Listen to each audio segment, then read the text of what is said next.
I really enjoy playing emulator games on my mobile device. It brings some sort of nostalgia as I can revisit some of the games I used to play on my Game Boy when I was a kid. And recently I have discovered a game I've always heard about, a Zelda series. And to be honest, wow, my head got blown away. I love the idea of creating new things, so in 2023 in my free time I have been learning game dev using Godot. And now, for 2024, I have decided to make up a new challenge for myself and to create a mobile game inspired by Zelda series, with some other, more modern features. So the first thing to implement was the whole walking mechanic. Well, it's nothing fancy, but getting the touchscreen controls, to be honest, it took me a while. I need to look for different tutorials online and yeah, that was something. I have also noticed that coding might not be the biggest challenge for me, but creating sprites and animating them, well, that can be a big one. I have been inspired by a channel, the channel called Chalacate. I don't know if I'm reading it properly, as you can hear I'm not a native. But he is doing a similar task and creating some animations for his game, and he found a nice solution for that.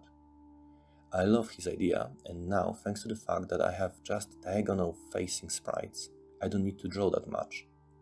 I also created the animations as short as possible, so for example running is just 3 frames long, attack 2. And yeah, thanks to the diagonal sprite facing, I don't need to draw that much, as it will be in the typical north, east, south situation. For my UI design, I was checking other mobile games to get the inspiration from. After all, what works there should work in here as well. Joystick on the left, some action buttons on the right, utility buttons in the upper right corner, and status information bars in the upper left. I am trying to keep in mind that my design is touchscreen first. Maybe in the future I'll add some gamepad support.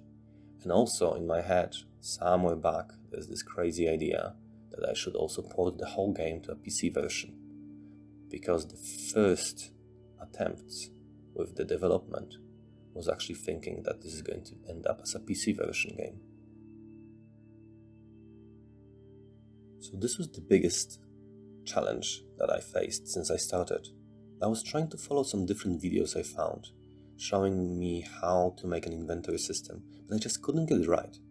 It was always either too complex or too hard to follow, or maybe I just didn't understand it. So I have figured out that I will just create my own idea, which was inspired by the inventory system made in Skyrim. So we have 3 categories of items that we can collect. There are weapons, armors, and utility items, like potions or scrolls or whatever else I'm going to create in the future. When we collect something, it goes to a proper section and shows in the inventory. We can equip weapons and we can equip armors, which will have an impact on multiple statistics in the game. I'm happy about the system because in the end I made it easy. I made it easy to add more items or to expand it, the whole system, if I would need to.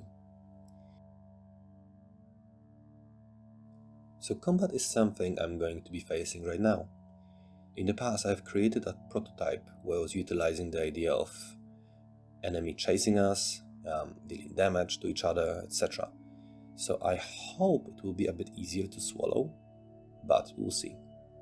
My aim is to make it faster paced than in the old school Zeldas, but maybe not that crazy like we can see it in some modern games. Because after all, my aim is to make something fun and challenging, but not too overwhelming. Dodging is a mechanic that allows us to make the combat a bit more dynamic. Old Zelda games from the Game Boy Advance times, they were having a bit of clunky mechanics in that matter. I hope that by adding dodging, I will be able to make the fight a bit more challenging and a bit faster.